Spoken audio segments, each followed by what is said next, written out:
Hello everyone. Today I'm going to be talking about the first album in the Minecraft soundtrack, titled Minecraft Volume Alpha, created in 2011 by German electronic musician Daniel C418 Rosenfeld, comprising of 24 songs. This video will be talking about tracks 1 through 21 from the piece Key to the piece Beginning, except for Death, Excuse, Chris, and Equinox, as none of these songs play in-game.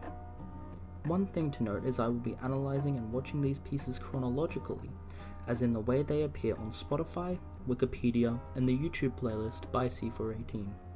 Feel free to have this video in the background. There aren't going to be a lot of flashy things on screen. Onto the first song.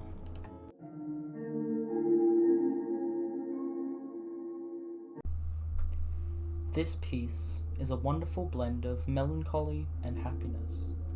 I imagined, when Key was playing, that it was quote-unquote played in the background. Of course it was, but to me it felt like listening to it from another room, or across the hall. The dense reverberation and muted feel, especially in the beginning, suggest to me that at least the piece might represent a memory. Despite being very melancholy, distorted, and muffled, this piece feels warm and reassuring, akin to looking through memories, at least to me, through rose-tinted glasses. Another thing to note with this is that the piece ends abruptly. Overall, the piece is very simple. The piano playing a random melodic phrase, then a chord, over and over again, while the piano also plays a melody, though it isn't the focal point of the piece. The melodic phrases do appear in other songs that I will talk about later, however.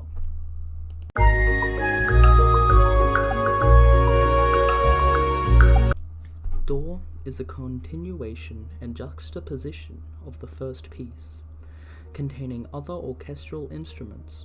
To me, this piece is a warm welcome to Minecraft, opening the door, so to speak. It's very funny though.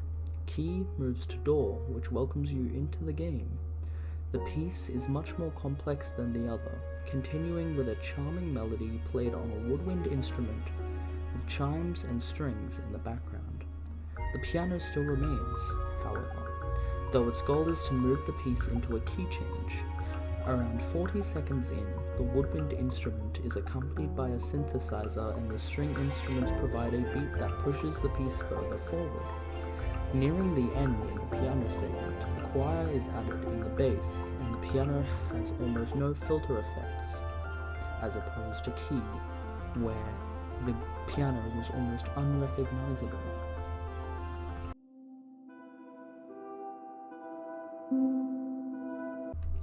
Charming, childish, and kind to listen to. This piece starts off with a synth playing an ostinato pattern, then moves into a melodic phrase that morphs back into the ostinato pattern. Around 1 minute in, the whole piece changes after some digital sound effects play. A pipe organ instrument starts to play some chords, forming into a slow melody, moving into the second part. A slow piano segment playing a repeated phrase that, just like the first part, moves into a melody, this time accompanied by strings, all slowly fizzling out.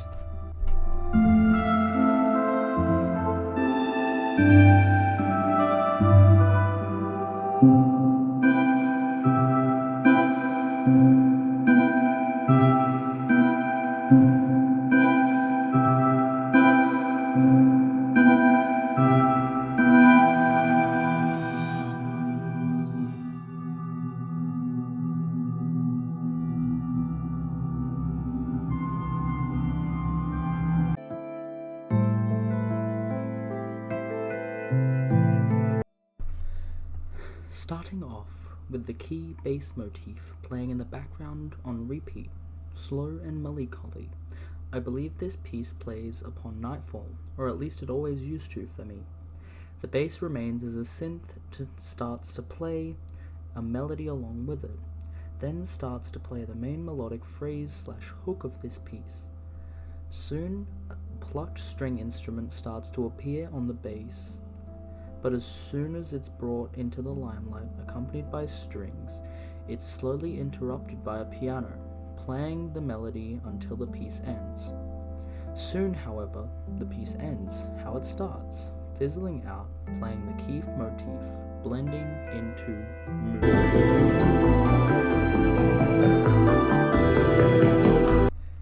I love Moog City, and every version of it. In the future, I might just make a video about Moog City 1, 2, and the reprise found in the piece Alpha. The piece starts off with an ostinato arpeggio played on a dry-sounding synthesizer, soon accompanied by another synthesizer to fill out the bass. Soon the piece, quote-unquote, charges up, moving into the melody with synth strings in the background. The melody repeats as the piece charges up more and more, until suddenly it drops for a moment, then drops again into the Moog City motif, charging up more, and more, with string stabs playing in the background. Then abruptly, the piece stops and tries to move back up again, but like the others, slowly fizzles out.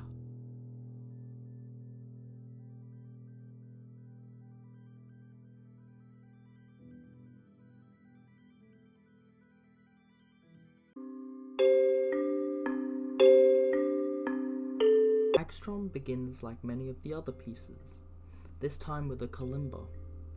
This piece contains many key changes and is eventually accompanied by other instruments, with strings joining to create a counter melody. At the halfway mark, the piece plays a short piano segment, then moves into the second segment containing reverse and reverberated synthesizer sounds.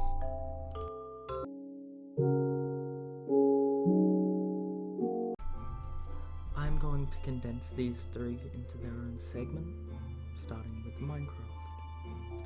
Akin to Key, though very much so less melancholy, with repeating melody, solo piano, though soon being joined by a string instrument and building up more and more, soon as the strings start to play a slower counter melody that also repeats, with it soon finishing the way it started. Oxygen, or Oxygeno, I don't really know. Starting off with an atmospheric buzzing synth that soon fizzles out after a loud chime sound. That's all I know about it. That's all I could say about it, really. Mice on Venus.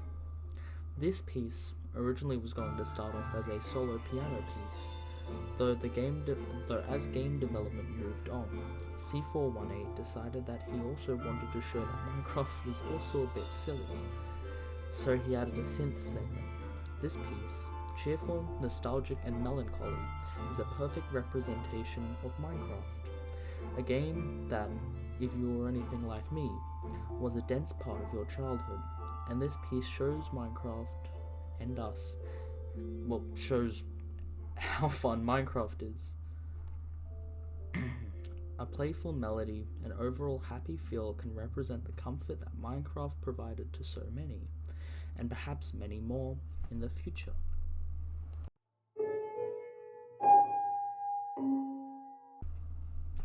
Dry Hands is pure melancholy, starting off loose, unstructured, though it doesn't give up, soon moving into a full piece that plays with all its might, though soon ending with a neutral feel. I think Dry Hands is a reflection, or perhaps the perspective of someone trying for the first time. I imagined a child playing the piano for the first time, first pressing random keys, but soon remaining persistent, moving into a full piece that shows off everything they can do. But soon they hit a roadblock and cannot move any longer, so abruptly they end the piece. If Dry Hands is trying for the first time, then this piece is after years of practice. Wet Hands is maybe that resilient child as an adult now, and this is what their life's work is. It's definitely a more refined version of Dry Hands, played legato with arpeggios that help in defining the calm, tranquil melody.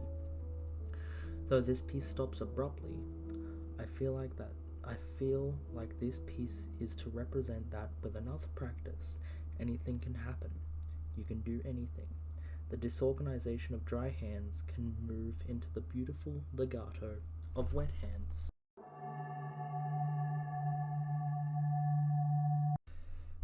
Clark begins with some chords played by orchestral strings, then moving it to a piano melody, accompanied by said strings. The piece is very slow moving, even for this album. Soon, however, a plucked string instrument joins the piano in playing the melody, and then moving into a slow synth that concludes the track. 13 is just meant to be scary. Like, come on. The slow church bells, the distorted ambient sounds that provide an atmosphere that can send shivers down someone's spine. I know it did when I was younger. Sweden is the hallmark piece for Minecraft, starting off with blocky chords and a slow piano melody that plays throughout, with strings growing more and more in the background of the piece as it moves on, soon ending with final few chords and a melody similar to the first part of the piece, symbolizing a farewell, though not the final ambient piece in this album.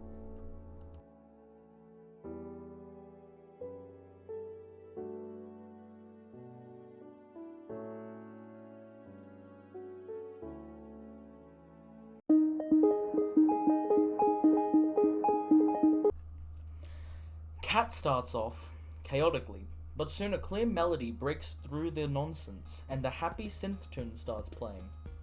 The piece moves into the main hook, a slow melody accompanied by blocky bass chords, then moving into a segment that is more akin to what the piece Dog will be like.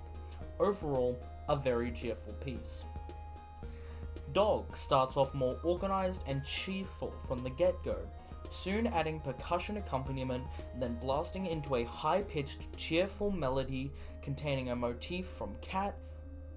Altogether, this piece seems like an even happier version of Cat, with the melody being played by this clean synth and, well, synthesizers all around. It's very fitting for a music disc, as these two pieces do play as music discs in the game.